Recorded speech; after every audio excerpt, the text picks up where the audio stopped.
নমস্কার, আমি আবারও হাজির হয়ে গেছি নতুন আরেকটি রেসিপি নিয়ে। আজকে আমি ডিম আর পাউরুটি দিয়ে একটি নাস্তার রেসিপি আপনাদের সাথে শেয়ার করব। আশা করি এই রেসিপিটা আপনাদের খুব ভালো লাগবে। ভিডিওটি প্রথম থেকে শেষ পর্যন্ত দেখার অনুরোধ রইল। তাহলে বন্ধুরা চলুন ঝটপট শুরু করি ভিডিওটি ভালো লাগলে একটা লাইক অবশ্যই দেবেন। এই রেসিপিটি করার জন্য প্রথমেই আমি নিয়ে নিচ্ছি একটা ডিম, এর মধ্যে নিয়ে নেব 4 চামচ চিনি। বন্ধুরা এখানে আমি গুঁড়ো চিনি ব্যবহার করেছি, আপনারা চাইলে গোটা চিনিও ব্যবহার করতে পারেন, তবে গোটা চিনি ব্যবহার করলে ডিমটা গুলতে অনেক সময় লাগে। আর বন্ধুরা এর মধ্যে দিয়ে দেব সামান্য একটু লবণ আর চিনি দিয়ে এই ডিমটাকে খুব ভালোভাবে ফেটিয়ে নেব। বন্ধুরা আজকে আমার এই ভিডিও দেখতে যদি কোনো নতুন বন্ধু এসে থাকেন তাহলে অবশ্যই আমার চ্যানেলটিকে সাবস্ক্রাইব করে দেবেন, পাশে থাকা বেল বাটনের অল অপশনে ক্লিক করে দেবেন, যাতে এই ভিডিওটি আপলোড হওয়া মাত্রই সবার প্রথমে আপনার সামনে পৌঁছে যায়।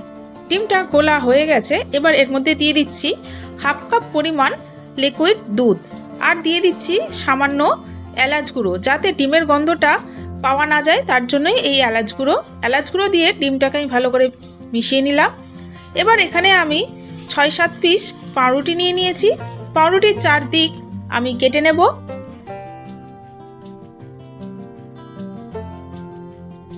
পাউরুটির 4টে ধার কাটা হয়ে গেলে আমি পাউরুটিটার মাঝ বরাবর কেটে নেব।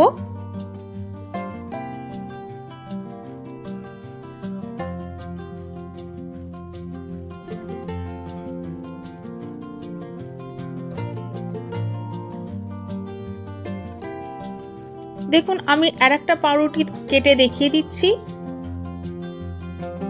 বন্ধুরা এই রেসিপিটি আপনাদের কেমন লাগলো সেটা অবশ্যই কমেন্টস বক্সে কমেন্টস করে জানাবেন।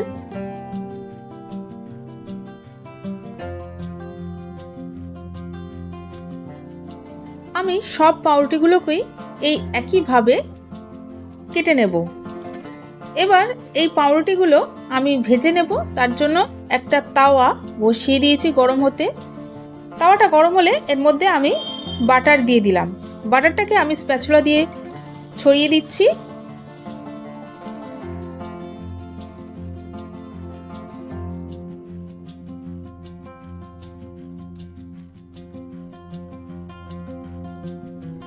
এবারে আমি যে ডিমের গোলাটা করে রেখেছিলাম তার মধ্যে 2 পিস পাউরুটি জোড়া করে এই গোলার মধ্যে চুবিয়ে আমি বাটারের ওপর দিয়ে দিচ্ছি।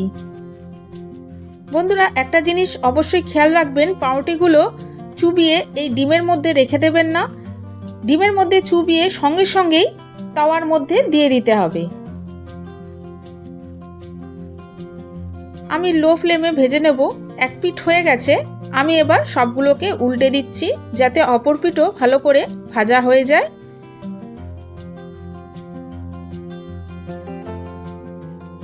এইভাবে আমি বারবার করে উল্টে পাল্টে লো ফ্লেমে আমি 2 পিঠই খুব ভালো করে ভেজে নিচ্ছি।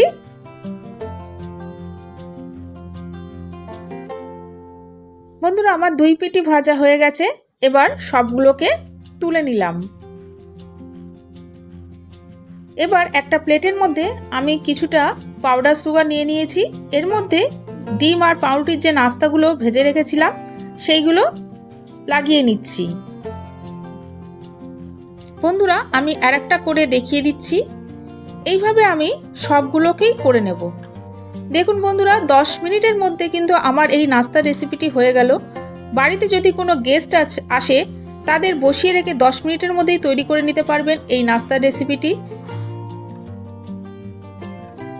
তাহলে বন্ধুরা আজ আসি, আবার দেখা হবে নেক্সট এপিসোডে নতুন কোনো রেসিপির সাথে। ততক্ষণ ভালো থাকবেন, সুস্থ থাকবেন।